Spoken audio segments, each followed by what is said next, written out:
Good morning students. आज हम एक नया चैप्टर स्टार्ट करेंगे। चैप्टर 2 सॉल्यूशन है, और सॉल्यूशन यानी विलियन।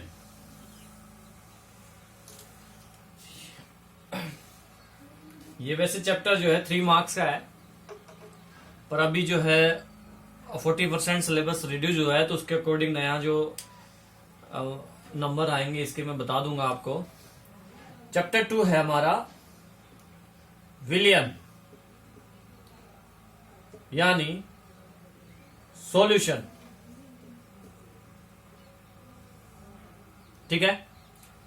अब फर्स्ट ऑफ तो विलियन क्या है, देखो विलियन होता क्या है। विलय प्लस विलायक, जब ये दोनों मिलते हैं तो विलियन बनता है, विलियन का निर्माण होता है। विलय इसकी मात्रा कम होती है, विलायक इसकी मात्रा अधिक होती है, और फिर सॉल्यूशन विलियन बनता है। अब पदार्थों की संख्या के आधार पर जो विलियन है वो द्विअंगी हो सकता है, त्रिअंगी हो सकता है। ठीक है ना। इसका मतलब है अगर दो पदार्थों को मिलाया गया है, जैसे पानी और नींबू का रस, तो द्विअंगी हो गया, और पानी नींबू का रस और चीनी मिला दे तो त्रिअंगी हो गया। ठीक है ना। तो इस प्रकार से इसको द्विअंगी और त्रिअंगी में बांटा गया है। अब विलय क्या है ये मैं आपको बता ही चुका। विलय कम मात्रा का जो पदार्थ होता है उसे विलय कहते हैं। विलयन में जिस पदार्थ की मात्रा अधिक होती है उसे विलायक कहा जाता है। तो नमक का जो घोल होता है वो बनता है नमक और जल से। इन दोनों को मिलाने से नमक का घोल बना। ठीक है ना। तो ये नमक का घोल तो विलयन हो गया। अब पानी के अंदर नमक डालते हैं, इसका मतलब जल की मात्रा ज्यादा है, तो पानी क्या हो गया, विलायक हो गया, और नमक क्या हो गया, विलय हो गया। ठीक है। तो इसे विलयन कहते हैं। अब सांद्रता के आधार पर विलयन को कुछ भागों में अपन विभाजित कर सकते हैं। सांद्रता के आधार पर विलयन के कुछ प्रकार हैं। विलयन के प्रकार, तो विलयन के प्रकार में पहला है सांद्र विलयन। सांद्र विलयन क्या होता है, देखो ऐसा विलयन जिसमें विलय की मात्रा ज्यादा हो। अब ज्यादा का मतलब ये नहीं है कि विलायक से भी ज्यादा हो जाए, अधिक मात्रा मिलाई गई है विलय की, मतलब पानी के अंदर नमक थोड़ा ज्यादा डाल दें तो उसे सांद्र विलयन कहते हैं। मतलब कि इसमें हो गया विलय की मात्रा अधिक हो। 1 लीटर जल के अंदर 10 ग्राम की जगह हम 30 ग्राम नमक डाल दें तो सांद्र विलयन हो गया। ठीक है। सेकंड है तनु विलयन। तनु विलयन का मतलब है विलय की मात्रा कम हो। 1 लीटर विलयन के अंदर 5 ग्राम नमक मात्र, तो उसे तनु विलयन कहते हैं। विलय की मात्रा कम। क्लियर। थर्ड है, यहां लिख देते हैं, संतृप्त विलयन। तो संतृप्त विलयन का मतलब है ऐसा विलयन जिसमें विलय को विलायक में तब तक घोलते रहें जब तक कि विलय घुलना बंद ना हो जाए। विलायक के अंदर मान लीजिए ये विलायक है, इतना विलायक, अब इसमें हम डालेंगे विलय, तो ये विलय तब तक हम इसमें डालते रहेंगे जब तक कि ये इसमें घुलता जाएगा। और एक स्थिति ऐसी आएगी जब ये घुलना बंद हो जाएगा, तो ये विलयन जो बनेगा उस टाइम पे उसे संतृप्त विलयन कहते हैं। मतलब कि ये कह सकते हो आप कि ऐसा विलयन जिसमें किसी निश्चित ताप पर विलय की अधिकतम मात्रा घुली हुई हो, उसकी समता, विलायक की समता जितनी विलय की मात्रा घुली हुई है, तो वो संतृप्त विलयन होगा। फोर्थ है असंतृप्त विलयन। असंतृप्त विलयन देखिए, ऐसा विलयन जिसमें विलय की और अधिक मात्रा नहीं घोली जा सकती। ऐसा विलयन जिसमें विलय की और अधिक मात्रा नहीं घोली जा सकती, उसे असंतृप्त विलयन कहते हैं। मतलब वो संतृप्त भी नहीं है, संतृप्त से थोड़ा कम कह सकते हो आप इसको, संतृप्त से थोड़ा कम, संतृप्त नहीं है। एक होता है अति संतृप्त, अति संतृप्त विलयन। अति संतृप्त विलयन, अति संतृप्त विलयन का मतलब है, हम मान लीजिए गर्म करके हम उसकी क्षमता से ज्यादा उसके अंदर विलय घोल दें। जैसे हम जानते हैं पानी के अंदर चीनी घोलते हैं, ये पानी है और इसमें अपन चीनी डाल रहे हैं, तो चीनी एक क्षमता तक घुलेगी, उसके बाद में नहीं घुलेगी। लेकिन अगर पानी को गर्म करते जाएं और फिर चीनी घोलते जाएं तो वो घुलती जाएगी और अधिक मात्रा घुल जाएगी, तो वो अति संतृप्त विलयन हो जाएगा जो चाशनी बनती है। ठीक है, ऐसा विलयन अति संतृप्त विलयन कहलाता है। आगे देखते हैं।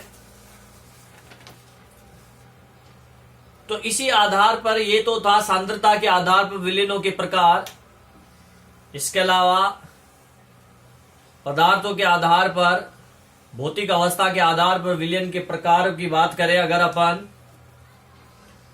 तो भौतिक अवस्था के आधार पर आप देखिए 3 कैटेगरी में डिवाइड कर सकते हैं अपन। गैसीय विलयन, द्रव विलयन और ठोस विलयन।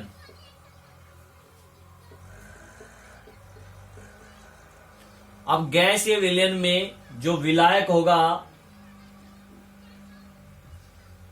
विलायक वो गैस होगा। द्रवीय विलयन में विलायक होगा द्रव, और ठोसीय विलयन में विलायक होगा ठोस। जबकि विलय तीनों हो सकते हैं, गैस, द्रव और ठोस। इन दोनों का एग्जाम्पल है वायु, इसका एग्जाम्पल है वायु में नमी, वायु में नमी, और इसका एग्जाम्पल होगा धुआं, कपूर आदि। कपूर को जलाते हैं, हवा वायु में मिल जाता, वाष्पन होता है इसका। द्रव विलायक है, द्रव विलायक तो विलय हो सकता है गैस, द्रव और ठोस, 3 प्रकार। द्रव के अंदर गैस मिलेगा, तो इसका उदाहरण है H2O प्लस O2। जल के अंदर ऑक्सीजन मिक्स हो, सोडा वाटर है, CO2 का जलीय विलयन। द्रव के अंदर अगर गैस मिलती है तो द्रव के अंदर द्रव है, द्रव के अंदर जल व एल्कोहल, और द्रव के अंदर अगर ठोस मिलाया जाए तो उसका एग्जाम्पल है शर्करा का विलयन। शर्करा मतलब ठोस होती है चीनी, और जल में घोल देते हैं तो द्रव हो गया जल, तो द्रव ठोस का विलयन, शर्करा का विलयन हो गया। इसी में ठोस है ये, जिसमें विलायक हो सकते हैं आपके गैस, अर्थात मैं यहां लिख देता हूं, ऐसे देख लीजिए, ठोस विलायक है और विलय है गैस। तो जो एग्जाम्पल बनेगा इसका, धातुओं पर गैसों का अधिशोषण होता है तो H2 का अधिशोषण करता पैलेडियम। इसी प्रकार से अगर ठोस प्लस बात करें द्रव की,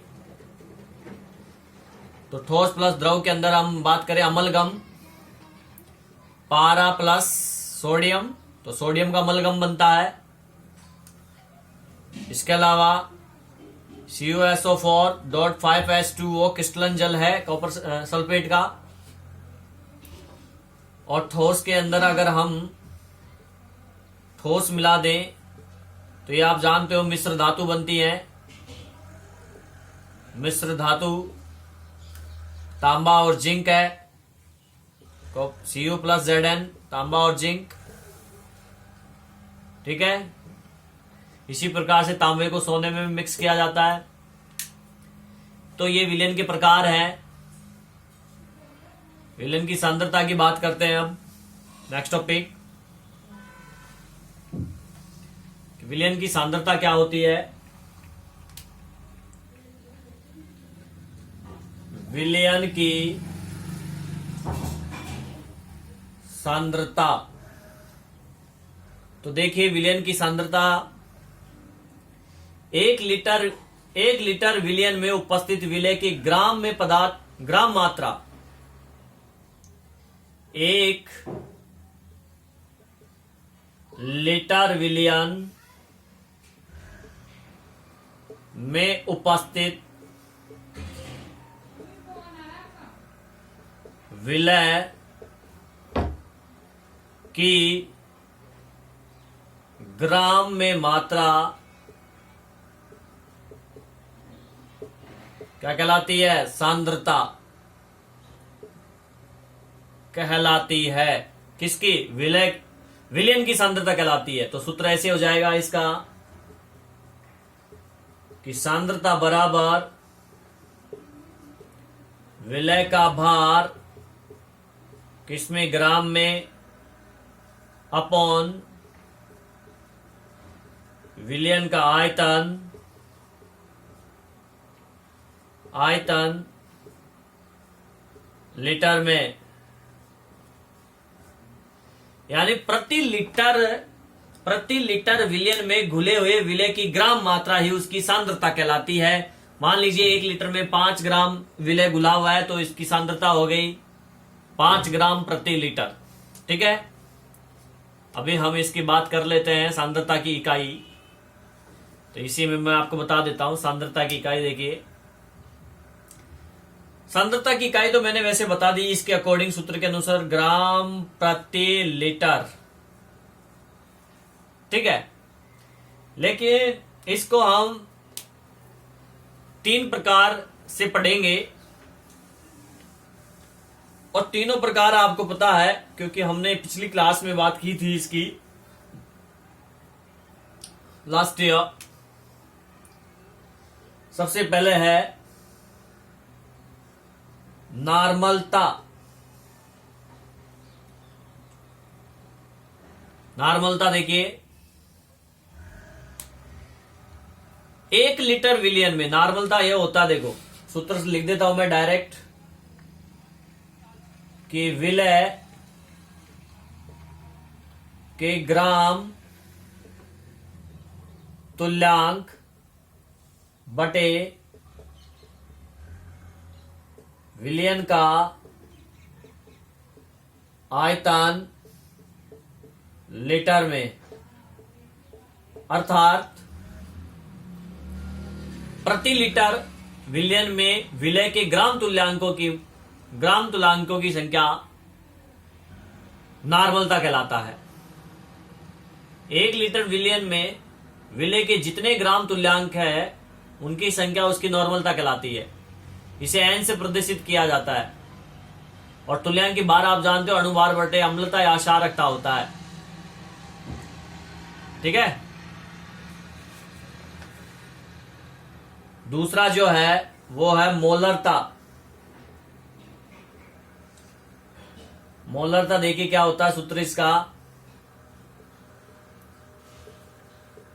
विलय के ग्राम मोल बटे विलयन का आयतन लीटर में। अर्थात 1 लीटर विलयन में विलय के घुले हुए ग्राम मोलों की संख्या, ग्राम मोलों की संख्या। 1 लीटर विलयन में घुले हुए विलय के ग्राम मोलों की संख्या मोलरता कहलाती है। और विलय के ग्राम मोलों की संख्या आप निकाल सकते हो विलय के ग्राम, विलय की मात्रा बटे विलय का अणुभार में। ये जो मोलों की संख्या है इसको आप निकाल सकते हो ऐसे, विलय की मात्रा बटे अणुभार। तो इसी सूत्र को हम ऐसे बना सकते हैं, विलय की मात्रा बटे अणुभार इंटू 1 विलयन का आयतन लीटर में। और अगर मिलीलीटर में करेंगे ml में तो यहां 1000 कर देना, 1000 से गुणा हो जाएगा। आगे बात समझ में। तो ये होता है नॉर्मलता। और तीसरा जो है, तीसरी जो सांद्रता को मापन किया जाता है फॉर्मलता। फॉर्मलता ये 1 लीटर विलयन में विलय के ग्राम भारों की संख्या है, गुले है ग्राम भारों की संख्या। अर्थात फॉर्मलता बराबर विलय के ग्राम भारों की संख्या बटे ग्राम सूत्र भारों की संख्या बोल दीजिए, चाहे आप ग्राम सूत्र भारों की संख्या बटे विलयन का आयतन लीटर में। ग्राम सूत्र भारों की संख्या का मतलब है विलय की, इसका मतलब होता है ग्राम सूत्र भारों की संख्या विलय की मात्रा बटे सूत्र भार, सूत्र का जो भार है द्रव्यमान है वो। तो ये होता है फॉर्मलता। यह आपका आयतन द्रव्यमान संबंध हो गया, आयतन द्रव्यमान संबंध। ठीक है, आयतन द्रव्यमान प्रतिशत बोल दीजिए चाहे आप इसको। हमने जो बात की 3 टॉपिक में, नॉर्मलता, मोलरता और फॉर्मलता, इसको आप आयतन द्रव्यमान प्रतिशत कह सकते हो 3 तरीके से। एक होता है आयतन प्रतिशत, इसमें विलय का भी आयतन लिया जाता है और विलायक भी आयतन लिया जाता है, तो इसे आयतन प्रतिशत कहते हैं। इसकी अगर हम बात करें तो इसमें आता है आपका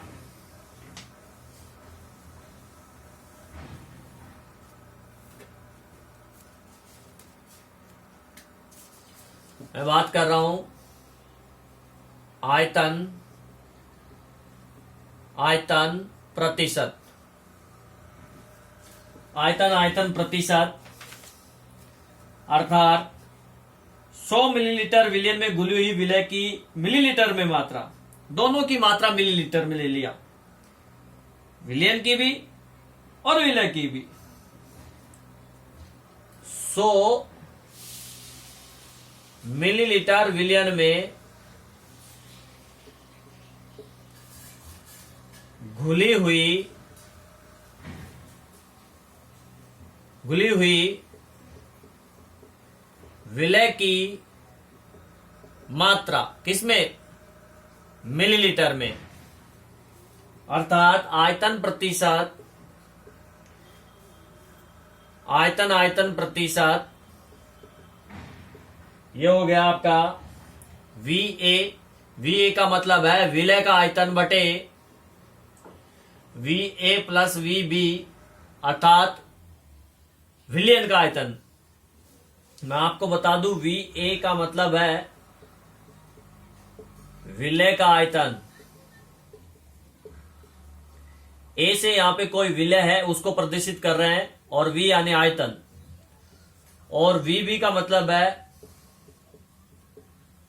विलायक का आयतन। और जब ये दोनों मिलेंगे VA प्लस VB, अर्थात विलय और विलायक मिलेगा, तो क्या बनेगा? विलयन का आयतन। तो यहां पे यही है, विलय का आयतन बटे विलयन का आयतन प्रतिशत है इंटू 100। आगे बात समझ में। अब देखिए, इसके लिए एक पॉइंट है हमारा आयतन प्रतिशत में, और वो है, यहां बताता हूं मैं आपको, PPM। PPM का फुल फॉर्म होता है पार्ट्स पर मिलियन। पार्ट्स पर मिलियन यानी भाग प्रति 10 लाख। भाग प्रति 10 लाख। तो विलय की मात्रा जो कि विलयन के 10 लाख भाग में उपस्थित है। परिभाषा हो जाएगी, विलय की मात्रा जो विलयन के 10 लाख भाग में उपस्थित है।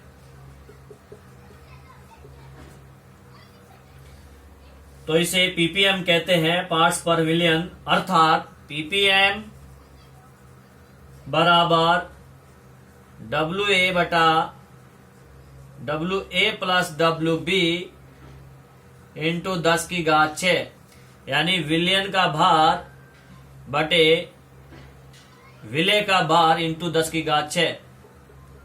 वेट कितना मात्रा घुली हुई है। तो ये हो गया आयतन प्रतिशत। ठीक है। और तीसरा, मैंने आपको बताया था 3 होते हैं, तो 2 हमने पढ़ लिए, आयतन द्रव्यमान, ये आयतन, और अब हम पढ़ेंगे भार यानी द्रव्यमान।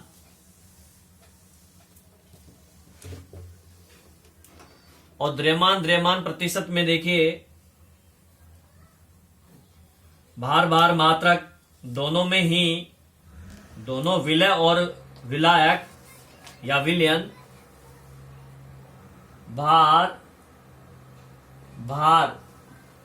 मात्रक, अर्थात इसमें विलय और विलायक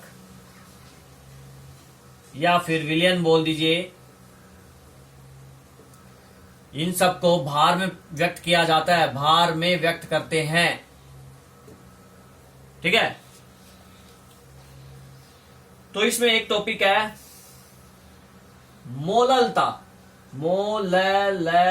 वहां पे मोलरता था आयतन द्रव्यमान में, और ये मोललता है, इसको स्मॉल m से प्रदर्शित करते हैं। ये क्या होती है? ये होती है प्रति केजी, 1 kg, या बोल दीजिए 1000 ग्राम विलायक, विलयन नहीं, विलायक लेना है। विलायक में घुले हुए विलय के मात्रा, विलय के मोलों की संख्या, विलायक में घुले हुए विलय के मोलों की संख्या को मोललता कहते हैं। अर्थात मोललता बराबर विलय के मोलों की संख्या बटे विलायक का भार, किसमें, ग्राम, केजी में करो, केजी में, और ग्राम में करेंगे तो 1000 से गुणा कर देंगे। ठीक है, तो ये था सांद्रता को मेजरमेंट करने के लिए 3 प्रकार, आयतन, द्रव्यमान प्रतिशत, आयतन और भार। ठीक है।